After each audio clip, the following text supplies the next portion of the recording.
pour le groupe du Rassemblement démocratique et social européen. Merci, Monsieur le Président. Ma question s'adressait à l'origine à Madame la ministre du Travail, de l'Emploi et de l'Insertion. Monsieur le ministre, nul besoin de revenir sur les difficultés que nous traversons et contre lesquelles l'ensemble des Français luttent depuis le mois de mars. Mais je souhaitais aujourd'hui vous alerter sur des professions qui vont rester sur le bord du chemin. Les premiers sont des réceptionnistes, des veilleurs de nuit, des femmes de ménage, des maîtres d'hôtel, des extras, tous ces salariés de l'hôtellerie et de la restauration dont les emplois sont au rythme des saisons et de l'activité touristique. Dans mon département, et notamment à Lourdes, ils sont des centaines sur le fil de leur fin de droit au chômage parce qu'ils n'ont pu re-signer leur contrat au mois de mars dernier. Les seconds sont les pisteurs secouristes, des dameurs, des moniteurs de ski suspendus aujourd'hui à la réouverture des stations de sport pour Noël. On les appelle les saisonniers. À Lourdes, on les appelle aujourd'hui les oubliés.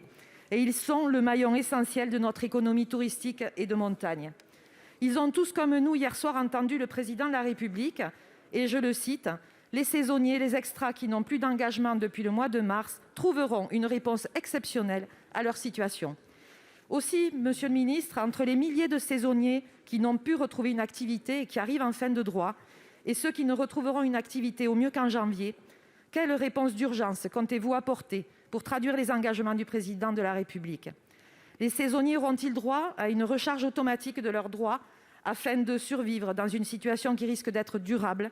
Et je pense notamment à mon département où la crise sociale sera sans précédent. Monsieur le ministre, l'État, localement, a activé les leviers possibles. Ils ne seront pas suffisants. Il nous faut une réponse, il leur faut une réponse urgente aujourd'hui et elle est entre vos mains. Ma question est donc simple. Pouvez-vous nous préciser les dispositifs d'aide qui seront proposés et ainsi donner une lueur d'espoir à ceux qui, en l'état actuel des mesures, passeront au travers des mailles du filet de la solidarité nationale? Je vous remercie. Pour vous répondre, la parole est à Laurent Pietraszewski, secrétaire d'État en charge des retraites et de la santé au travail. Monsieur le ministre. Merci Monsieur le Président, Mesdames, Messieurs les sénateurs, Madame la sénatrice.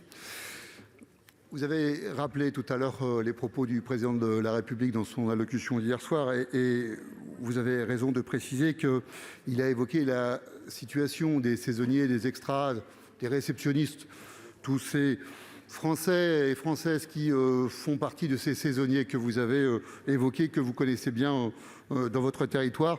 Et vous avez effectivement entendu qu'ils trouveront une réponse exceptionnelle à leur situation. Je voudrais revenir sur quelques éléments qui concernent à la fois, certes, les gens de votre région, des Hautes-Pyrénées de Lourdes, mais aussi, sans aucun doute, de nombreux autres Français et Françaises qui sont concernés par cela. D'abord, avec les partenaires sociaux, vous le savez, Elisabeth Borne, la ministre du Travail, est mobilisée pour protéger tous les travailleurs qui ont vu leur activité se réduire, voire disparaître du fait de la crise. L'ampleur d'ailleurs de la crise, c'est vrai, est particulièrement forte dans les zones que vous connaissez bien et particulièrement forte aussi pour les dimensions des saisonniers dans les hôtels, cafés, restaurants. Vous dire d'ailleurs que le dispositif d'activité partielle que nous mobilisons sur cette année 2020 au titre de la crise sanitaire, un dispositif de plus de 30 milliards, bénéficie déjà à hauteur de 3 milliards pour l'ensemble des salariés des hôtels, cafés, restaurants. Enfin, je voudrais aussi vous dire, parce que j'ai été particulièrement attentif à votre question et à la situation notamment qu'il y a sur Lourdes, et donc nous avons pris les contacts avec l'ensemble des correspondants de Pôle emploi sur ce site. Et je peux déjà vous dire que sur les saisonniers qui sont identifiés à Lourdes, sur 125 saisonniers qui avaient été identifiés à Pôle emploi et qui arrivaient au terme de leurs droits, se sont vus déjà proposer ou des emplois dans la vallée ou des solutions en matière de formation pour plus de 60 d'entre eux. Certes, cela ne répond pas à tous et vous avez souligné l'importance d'avoir une réponse globale. Alors, pour cela, je voudrais vous dire, Madame la sénatrice, vous le savez que le travail du gouvernement se poursuit sur ce sujet dans la continuité du comité interministériel du tourisme avec Jean-Baptiste Lemoyne et les élus du territoire dont vous faites partie. Nous allons donc trouver les solutions les plus adaptées que vous attendez d'ici, je crois, quelques heures, quelques jours. Merci. La parole